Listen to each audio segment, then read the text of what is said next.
Let's go! Hello, my dear Leo. Tama ba tayo? Yes, Leo. Okay?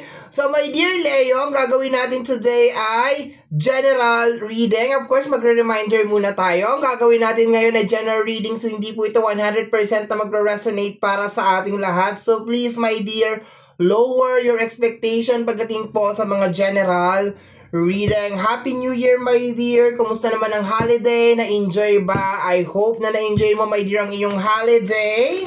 Okay, so kukuha tayo, my dear, ng isang card dito. 3 card dito, and then 8 cards dito. So, 3 set ng cards ang gagamitin natin para sa yung first 15 days of January 2025. This is from January 1 to January 15, 2025. Nag-acid reflux ako. Okay. Nangangasim. Parang ganon. May nakain ako mali.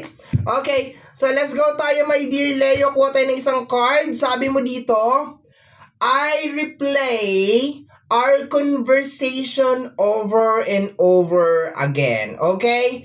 So, merong isang pag-uusap or merong isang yun, tama. Merong isang pag-uusap, merong isang gathering, pagtitipon, na parang hindi mawala-wala sa iyo, my dear Leo, kung ano yung pinag-uusapan nyo. Ibig sabihin, tumatak sa iyo, my dear, kung ano yung eksena na yon. Tumatak sa iyo yun, okay? Posible naman din, my dear, na first 15 days of January, parang meron kang ina-analyze. Parang sinabi ng isang tao na ina-analyze mo siya. Parang, teka nga, totoo ba yung sinabi niya? Parang ganon, no? So, I replay our conversation over and over again. Parang siyang naka-record, my dear, sa yung isip. Parang ganon.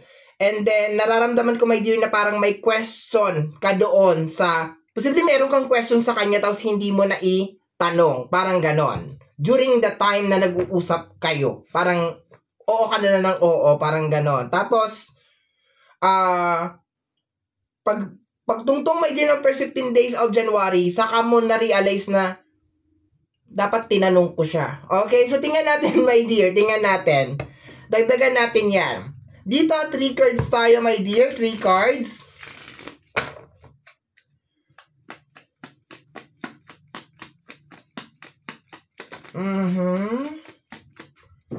My dear Leo. Okay, may 2 ka ng card. Okay. Posible may kinalaman sa mga lupa. Baka yun ang pinag-uusapan ninyo. May mga kinalaman sa yaman, properties, at kung ano-ano pa, my dear. And I think yun yung nasa utak mo, my dear. Meron akong nararamdaman, my dear, na dapat may sinabi ka or nagtanong ka during the time na nag-uusap kayo tungkol dito. Pero this is energy ng real estate, okay? May kinalaman sa wealth, may kinalaman sa investment, okay? Baka during the time, meron nag-o-offer sa'yo na, uy, magnenegosyo tayo ng ganito, magnenegosyo tayo ng ganyan. Tapos, oo ka lang ng oo ka lang ng oo. Tapos wala ka pala naiintindihan. Kaya pag sampa may yun ng first 15 days of January, parang napapaisip ka na, bakit di ko tinanong? Bakit ganito? It's never too late, my dear. Malay mo nandyan pa siya, or baka friend mo pa siya sa Facebook or something. Baka gusto mong itanong. So, huwag kang mahihiyang magtanong, di ba? Huwag kang mahihiyang magtanong, my dear Leo, sa kanya or i-message mo siya or tanungin mo siya about that. Pero pakiramdam ko, may kinalaman to, my dear, sa yaman, lupa, investment, pera, kung ano man tong nasa isip mo, okay? We have here the energy of fury, okay? This is energy of offense, okay? Offense, okay? So, definitely, my dear, meron nga talagang something, okay? Na-offend ka nga talaga. Meron nasabi yung isang tao at na-offend ka talaga. And, during that time, siguro, baka iniisip mo, my dear, na ayaw mo lang magkaroon ng gulo or something. Pero, it's really obvious, my dear, na nanunuot, my dear, sa iyong kalamnan. Nakamarinate talaga, my dear, kung ano yung narinig mo. And parang hindi ka lang talaga nakapagsalita, okay? So, in short, ang nangyayari sa first 15 days of January is, meron ka mga naaalala na nagdudulot ng inis sa'yo, my dear Leo. Okay, we have here the energy of mercy or aid. So, pakiramdam ko, my dear, hindi yun yung ine-expect mo. You're expecting, my dear, na baka tutulungan ka or something, pero hindi gayon yun nangyari. Yun ang nakukuha ko. Parang meron talagang issue, my dear, na may kinalaman sa bahay, lupa, na parang napag-usapan bago sumampa ang first 15 days of January. Okay? Posible din relationship. Okay? So, parang para ka ditong naiinis, my dear. Para ka ditong naiinis. Sa energy ng aid, okay, parang naabuso din yung kabaitan mo. Okay? Naabuso din yung kabaitan mo. Marami sa inyo, my dear, ang mararamdaman ninyo sa first 15 days of January na, teka, parang mali yun. Parang dapat hindi ko siya hinayaan na ginanon ako. Posible, my dear, na baka meron din mga eksena around December, okay, na meron mga tao na napakabastos, pero hinayaan mo lang. Okay? So, posibleng ganon. So, let's go tayo. Kunin na natin ang iyong 8 cards. Additional cards tayo, my dear Leo. Additional cards. And, nagpo-post na rin ako, my dear, sa ating Facebook page. So, kung napapanood mo to sa ating Facebook page, please follow naman, my dear, ang ating Facebook page. Free to like, free to share, free to comment din sa lahat ng ating mga videos. Okay? So, my dear, tingnan natin.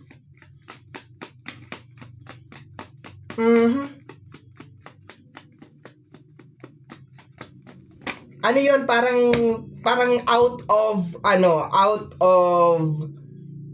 the line. Merong tao na parang lumagpas na siya. Parang sumobra na. Okay? The 8 of Wands, you are receiving messages. Okay? Meron siyang kasama, the 6 of Swords. Sa energy, my dear, ng 6 of Swords at saka ng 8 of Wands, nakukuha ko na kailangan, my dear, sa lalong madaling panahon, makaalis ka sa ganitong energy.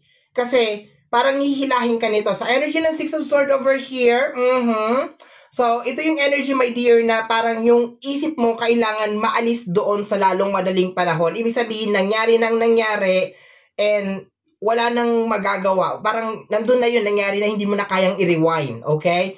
Kasi nandun yung buong energy mo, my dear, ng kalahati ng January.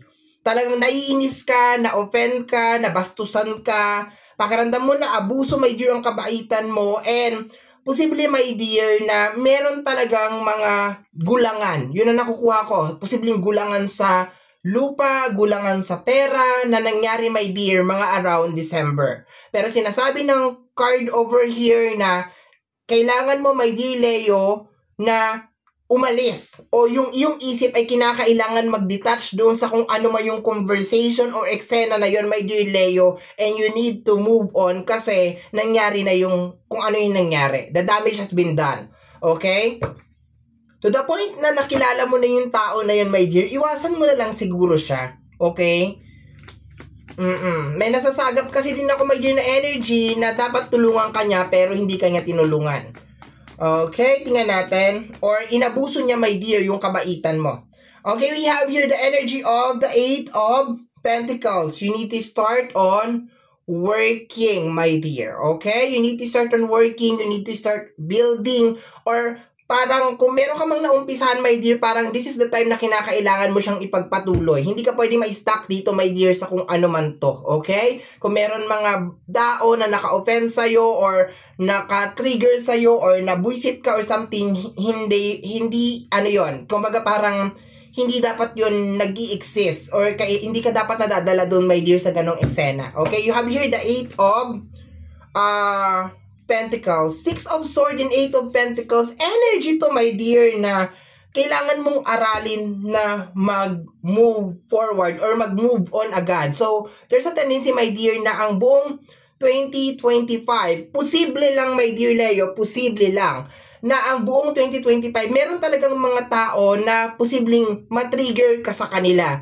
Pero, hindi mo kailangan dalhin kung ano man yung eksena na yon. Okay, kunyari, nabastusan ka, move on ka lang kaagad, my dear. Hayaan mo siya, iwasan mo na yung tao na yon. Huwag mo na siyang pansinin, ganon. Okay, tingnan natin, my dear, you still have 5 cards. The 10 of Wands. kailangan mo, kaya siguro my dear parang nagagalit ka kasi parang mag-isa, ito kasi all by myself ang theme song nito my dear, the all by myself card. Kung makikita mo dyan my dear, mag-isa ka lang, dala-dala mo yung mga wants, posible may kinalaman sa mga dreams, manifestation, at kung ano-ano pa my dear. And ito yung typical my dear na parang marami sa inyo, my dear, ang posibleng nakakaranas na paano, parang may question na parang, paano ko ito pagpapatuloy? Paano na? Parang ganun.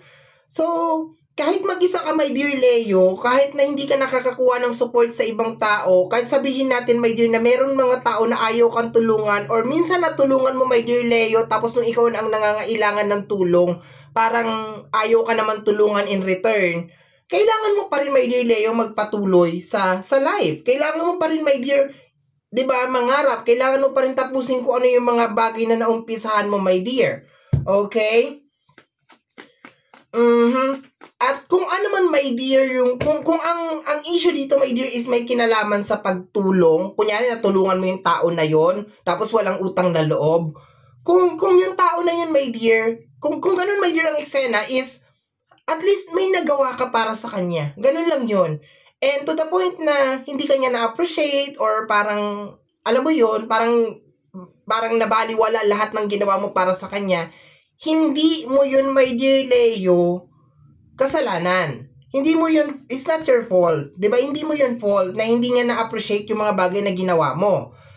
Ang nakukuha ko lang dito is, magpasalamat ka, my dear Leo, kasi may na-contribute ka sa kanya. Parang ganun lang yun. And to the point na nakita mo na yung totoong kulay ng tao na yon, I think you need to be thankful na sa pagpasok ng taon, hindi mo na kailangan pang mag-deal sa tao na to. Ibig sabihin, hindi mo na kailangan makipaglaro sa taong to or kung ano man yung nangyayari sa inyong dalawa. Okay? So, let's go. So, may mga issue naman, my dear, sa lupa or karapatan or pera, ilaban mo yan, my dear, no? Pero, syempre, maging realistic ka, may laban ka ba talaga? Kasal ka ba? 'Di ba? Conjugal property ba yun? May mga ganun kasi ako nakukuha. So, kung ganun yung eksena, my dear, is ilaban mo siya. Lalo na kung if you are legal na asawa ka, or legal na anak ka, legal na kadugo ka, or something, ilaban mo siya, okay?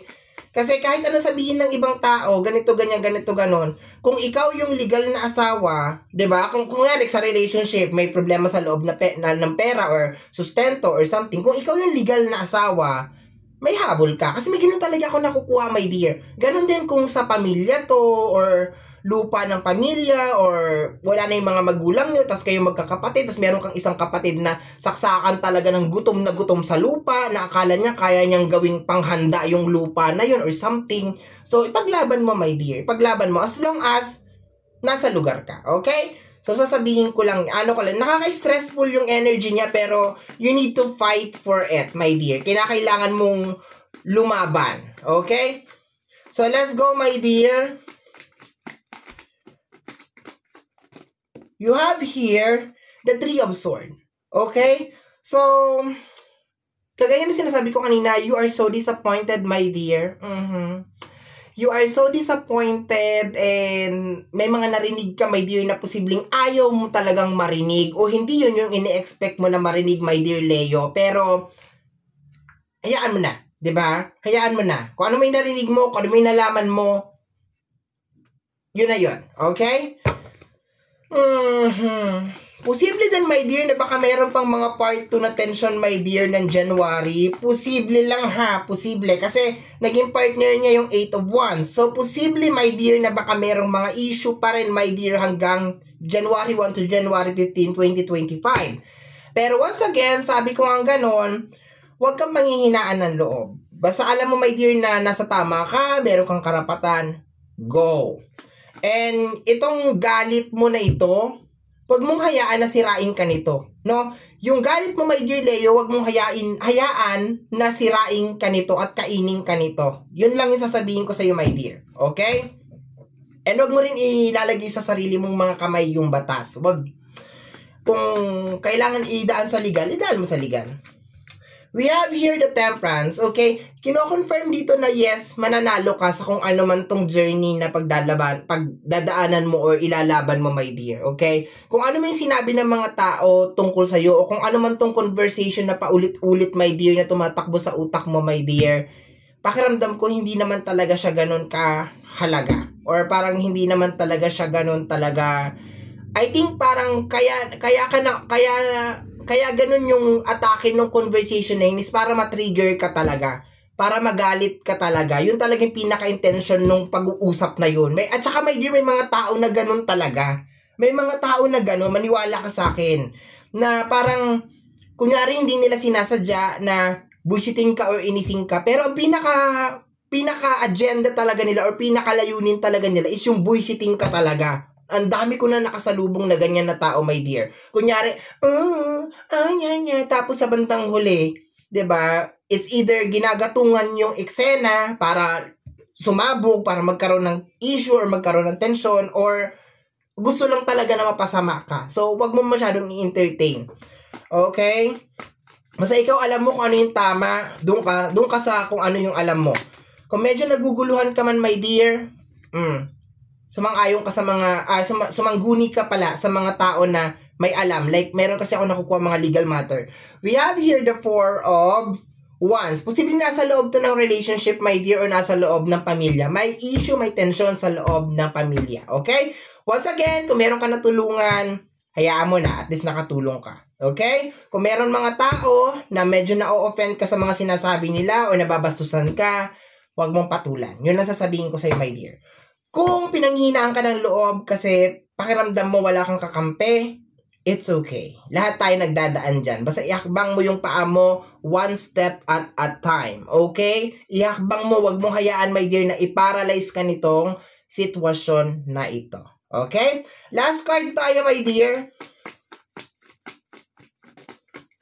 Gigil na gigil ka eh. Okay, meron tayong dalawang card. Pero ang unang card na nahulog is the 10 of Pentacles, okay? So, posibly, my dear, naglalabasan na yung mga pagod mo. Isa din siguro, my dear, kaya ka nagkakaganito, my dear, is yung mga pagod mo.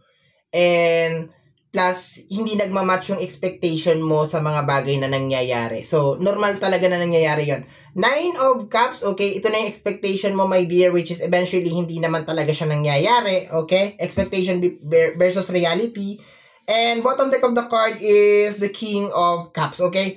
Ito na, my dear, yung typical na parang nasagad ka na talaga sa pag-intindi at pag-unawa sa mga tao sa paligid mo, okay? So, posibleng maramdaman mo yun, my dear, first 15 days of January na parang hindi mo na rin alam kung saan ka kukuha, my dear, ng dahilan para intindihin pa yung tao na yun o yung isang sitwasyon. Nauubusan ka na, my dear, ng dahilan.